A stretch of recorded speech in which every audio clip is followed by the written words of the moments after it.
Uh, right, today is about counteracting indolence with diligence and the inertia verse.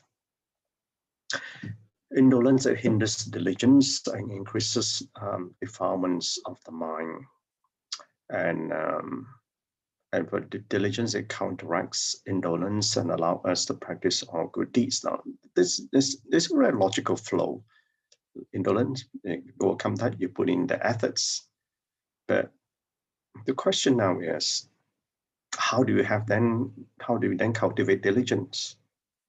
And this is where, and that's why this Dharma here is very deep, and we know this is a logical flow, but applying in practice, that's why one have to gain experiential learning to realize what then is diligence in relation to indolence, which will come to that later. Bodhisattvas, their fundamental practice is going amongst people and making great vows to live as sentient beings. So that is the fundamental practice, but what they got to do, indolence and diligence, because without conquering the indolence and putting in those efforts, then we will not be able to go into this fundamental practice, which I pointed out earlier. It's the practice, and that's where you get the experiential learning, and that's where you realize.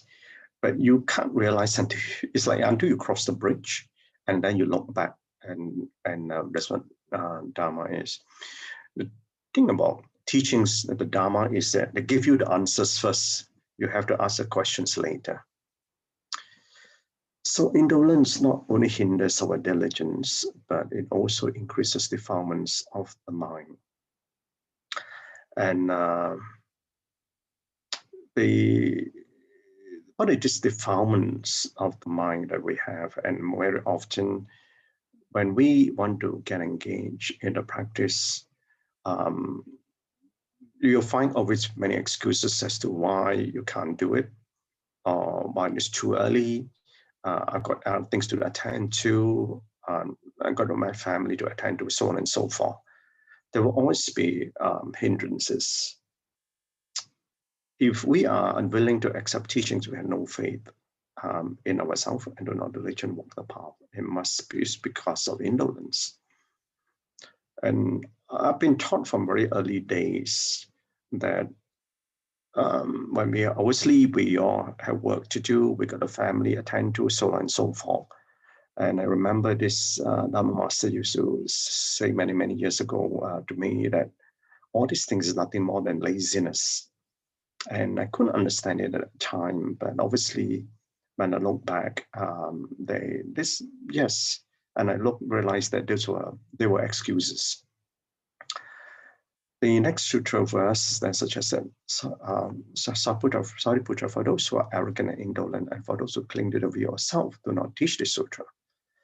Enlightened people have shallow intelligence, but deeply attached to five desires as listen, they cannot understand. So there's no point teaching them. So this is the part that we have to conquer, this diligence. Let me quickly run through this because in the interest of time. Let me quickly run through these 7 evils. Obviously, the Master's beginning to talk about 4 evils and 3 evils, then summarize with the 7 evils. Whether because about indulgence, you see, that's the part about indulgence. We want to indulge things that we like, so therefore we say, "Oh, I've got a lot of things to tend to. I've got work, and so on and so forth." And this is really part of laziness, and pride and arrogance, and we ourselves. We all the time. Why do we argue? We argue because we think we are right. We argue because we want to understand. And also because we are very clever, and then we are 5 desires that that's why we cling on to and find reasons as to why we have no time for things. So overcoming indolence, due to sentient beings' indolence, our minds are veiled, and we cannot advance diligently and earnestly practice the noble path. So we cover with a veil. How can we then see ahead? And every moment that we remain indolent is a moment that does all those dust like delusion continue to find its way into our minds. And as we try to engage to be diligent in our practice, every time we engage, more dust will come. Every time you clean the mirror, dust will settle, more dust will settle. So we keep on cleaning the mirror. And so people with high desires are stingy, greedy, and jealous. I've thought of these 5 desires, and with wealth, sex, fame, food, and sleep, and that's one of the worldly ways. And being diligent is a cure for indolence. If there were more people in society who would express Dharma through their actions, it would not be difficult for everyone to practice good deeds. And this practice of good is obviously, when we see the family of practitioners, we encourage one another, we will be able to practice well. Those attached to desire, swallowing defilements of the world, for the time being, we should not teach them for fear that after listening, they will slander the teaching that would result in a negative retribution. And this negative retribution is indeed very, very severe, and it goes down I mean, it's right down to the deepest level of hell, actually. And seeing things that be slander the Sangha. So indolence. I was asked once, many years ago, obviously, and how much time do I spend in my practice? Now, obviously, I say, oh yeah, in the morning I do my sitting and I spend for 20 minutes. Then the next leading question is, well, you spend 8 hours a day at work, and so 20 minutes is all I can afford. And but then really, as you go on to understand deeper in the teachings and the Dharma, then you slowly apply the teachings into your daily life. When you then apply the teaching into your daily life, then you apply the principles into your work. Then suddenly 8 hours, it becomes part of your practice. Then, well, great, 8 hours in my practice plus 20 minutes in my sitting, and therefore I got 8 hours, 20 minutes. Then sometimes at work, we tend to forget. So we lose our mind, and when we debate on issues, and then we go home and we got a family. Then later on, you apply the teaching when you with your family. So therefore, it slowly grows from 20 minutes to 8 hours to all your waking hours. And that is what the whole practice is about, to how we overcome indolence. And then to the level that the minute just before you fall asleep, and even when you are sleeping and you're still in practice, and practicing in your dreams, for example, or practicing in quietude of the mind. And all this practice obviously requires years and years of training. And for me, I uphold the diligence with my own personal 5 commitments.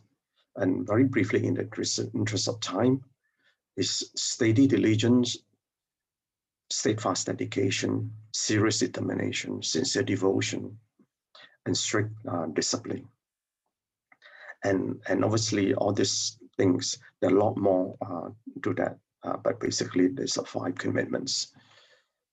So the lessons learned, for those who have not yet come into contact with the Dharma, we teach the great vehicle right away, they will not understand it. And same thing with the Buddha when he attained enlightenment, when he spoke about Avatamsaka Sutra for 21 days. It's not for ordinary beings to understand. So even only highly accomplished bodhisattva could understand that. So those who remain stuck, they cannot put the teachings into practice. And therefore, no point keeping them, because at the end of the day, if they were to slander Dharma, they will create very severe karmic retribution. So therefore, and more still is, when they don't understand, they will tend to distort the teachings. And so same thing with us. When we listen to the teachings, we need to really contemplate deeply into that, so that we then understand rightly, precisely what the teachings are before we share, because we don't want to say the wrong things. So we must heighten our diligence in order to counteract indolence. So heighten that I just shared with you, the commitments that I have undertaken. And these commitments obviously have to be grown over the years and different levels that one can grow into. So contemplation. Obviously, why these are the tests of our diligence.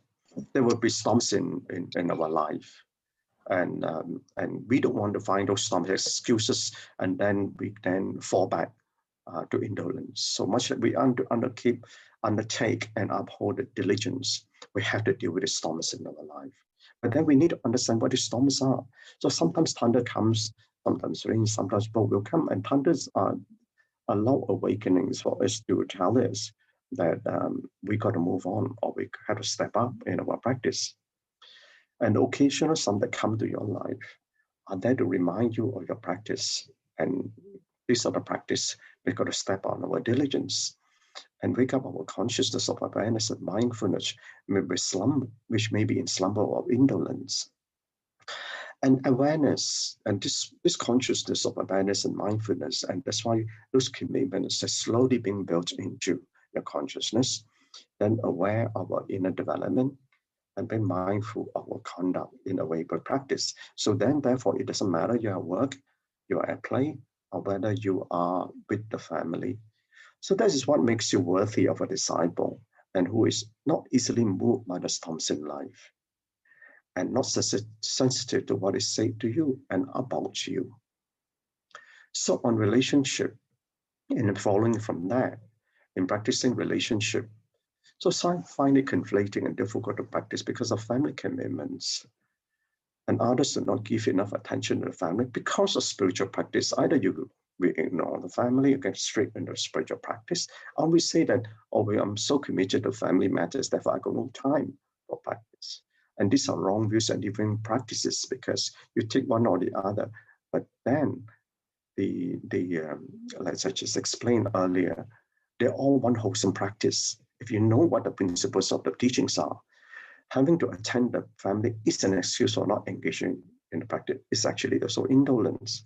So tending to the family is actually part of the practice. So therefore, that relationship that you have, that we have, is practicing relationship. Okay, and the family is actually part of a good practice. Okay, thank you. BrotherChin, truly blessed to have you. Another awesome sharing. Master Chin, yes.